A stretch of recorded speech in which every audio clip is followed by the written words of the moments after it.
It's your homecoming, so this is a big night for you, obviously, and being able to see this on the big screen and what you went through, affecting other people. How is all of this? It's hard to describe what it feels like to get married in a city 10 years ago and have so much happen. Not just the case, but our lives, our careers, our families have had so many big ups and downs, and then to get here tonight to celebrate the good things that have happened for not just us, but for everybody in California is a huge thrill. We could not be happier. And were there moments where you thought this isn't going to end the way we wanted to? Were there peaks and valleys, obviously? There were definitely peaks and valleys, and there were moments that we were worried and concerned because we knew that a lot rested on this case, and a good outcome was fantastic for California. A bad outcome would be devastating to so many people in California and really in the country. So we knew that the stakes were very high, but we always felt like we had a winning strategy and the right legal team and the right venue to go and have our issue heard in the court. Talk about what this is a big premiere night. Talk about what it means to both of you guys to see the support and the people coming out to watch. Well, I was born and raised in San Francisco. For me, this is coming home. And we also know that one of our heroes, Harvey Milk, lived and fought here for equal rights. So it's an emotional night for us because, California is a state that we fought to overturn the ban, but San Francisco is like coming home. It's so much history, and being at the Castro Theater is incredible as well. So it's going to be a good night. Everybody can see this, right? I mean, this is something that... Yeah, and I think when you distill the case against Date down, it's really a love story. It's a love story of two couples, and two couples that wanted to do something about being treated as second-class citizens. And I think anybody thumbing through a channel and comes across HBO and starts watching this film, I think it would be very difficult to not be moved, regardless of what side of the fence you may be on, because it's a human story. It's a story about being an American. It has nothing to do about red or blue or Democrat or Republican. Kind of a piece of history now. So, Doug, did you ever foresee that happening when you got your law degree to have an influence like this? It's really every lawyer's dream to be part of a case like this, to be in on one of the major civil rights battles of our nation's history.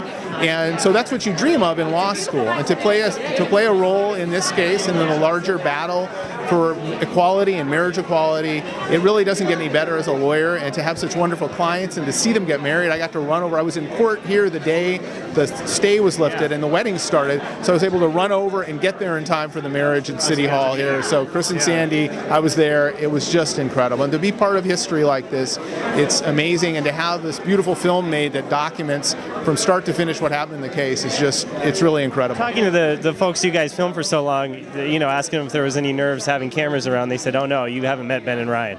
So talk about how do you make people like that so comfortable when they're putting their whole lives out there? I think that's part of a reason that we choose this profession, is that you enjoy being around people and you enjoy helping tell stories of other people, and so you like taking the back seat and sort of focusing on people who wouldn't normally get the limelight, but telling their stories in a way that's hopefully faithful to who they are and that they're proud of. So definitely a big part of the last 5 years has been getting to know the four plaintiffs personally, Paula, Jeff, and Chris and Sandy, and they're very good friends of ours at this moment. We're incredibly excited that they're here with us tonight to enjoy it, and it's just been such a privilege to be able to follow them for the last 5 years. About the support you've received here, obviously there's a huge line and lots of love on this carpet already from hugs everywhere, but this is a good day for you. Well, this is like the culmination. I mean, we started this lawsuit here in San Francisco.